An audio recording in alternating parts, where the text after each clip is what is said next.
Hello, ladies and gentlemen, my name is Stollings, and as always, I'm your host for Operation Recap, where I take some of the stories that we did at OperationRainfall.com and throw them back at your face here on YouTube, because you may have missed them on the site, you may not have noticed, you may have been busy this week, who knows, I don't know. We do this every week. We all know the deal. We know what's going on. So this recap is entertaining because I've done all, Nintendo ones before. This is an all Sony one. Sony had a press conference to gear up for a press conference. Tokyo Game Show is happening, not this weekend, but next weekend, I believe. So Sony was like, hey, let's have a preview of what's to come. And they announced some pretty big things. Starting off, we're going to do the software side of things. This is a software-hardware bundle. Final Fantasy X-2 HD Remaster bundle. They've announced that there's going to be a PS Vita with the game bundled in with it. It's going to be a white PS Vita with the copy of X-2. Square has a thing about doing limited edition handhelds in Japan that never really get released here in the US. There was a Kingdom Hearts bundle that never got released here. We eventually got one, but it wasn't the same console. We just got a white one. They got one with, special graphics on the back. We got stickers. Yeah. A little bit bitter about that, honestly. That's just me, though. Again, no release date confirmed for it. No confirmation that it'll be outside the US. If I know Square, I would doubt that this specific one would come out. Eventually, there would be a bundle of probably just a plain PS Vita with the game, because Sony likes its PS. At least they love their PSP bundles. The PS Vita, I haven't been paying as much attention to where they love the bundles, but there seemed like there was a new PSP bundle every week. So, possible that it'll come out here. Next up, hardware or software related. Phantasy Star Nova announced by Sega.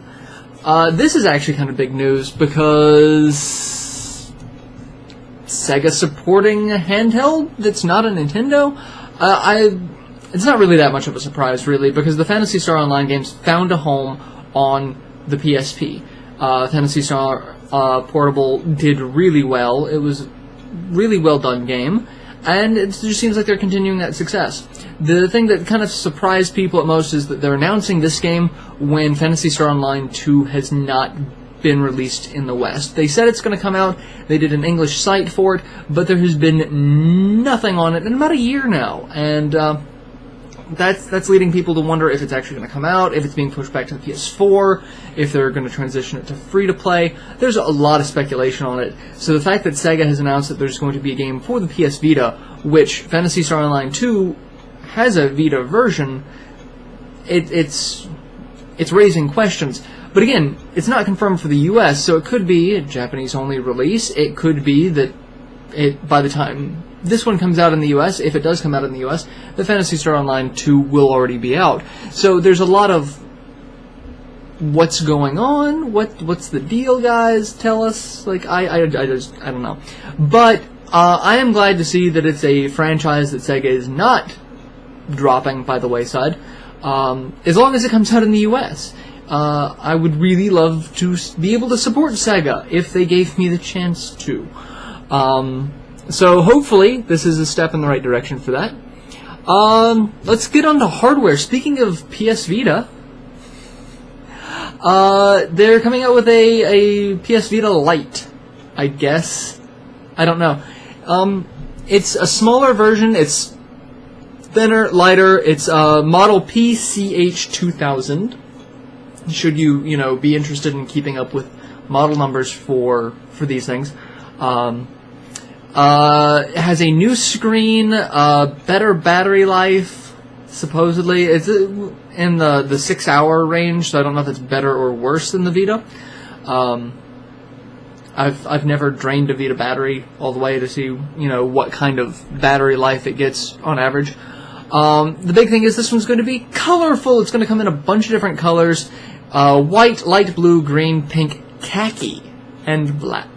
I just find the khaki interesting because I used to give Nintendo so much crap growing up about their color choices for consoles. They couldn't name one. I believe it was the N64. It was either in the N64 or the GameCube. I don't remember which, and that's terrible. But it was grape. It's purple. Just say it's purple. We don't need Crayola to get involved in all of this. But it's a new lightweight PS Vita. Roughly going to be about $190 US. Goes on sale October 10th. It also has a LCD screen replacing the OLED screen and a built-in 1 gig memory card. So, you know, I don't know. I'll have to look into that. I was really disappointed about the Vita because one thing that was a huge selling point for me for the PSP was the fact that I could output to my TV, which means I could record it easily using a capture card. And when I heard the Vita was not going to offer that same functionality, I was very disappointed. And so I really lost a lot of interest in the Vita until just recently when friends started saying, hey, you need to play this. But this brings me to my last topic. Sony's announced the Vita TV. It looks like a little micro box streaming device, and it confuses the ever-living daylights out of me. It contains a CPU and GPU as the Vita, but what it does is it streams it to your TV. What? So it's basically a Vita for your TV. It's a great concept because it allows you to play PS Vita titles or PSP titles on your TV without having to have a Vita or a PSP. The downside is it does need a controller, so you need either a PS3 or what I presume will be a PS4 controller. And it's going to be for the PS4. You do have to have a PS4 for this device to work, to stream games. Also, games that require the use of the touchscreen on the front or the touchpad on the back will not be as compatible because you don't have that controller option, because, I mean, unless the PS4, they work the PS4 screen into it. But it's a huge, huge deal. We have the tech specs listed up here.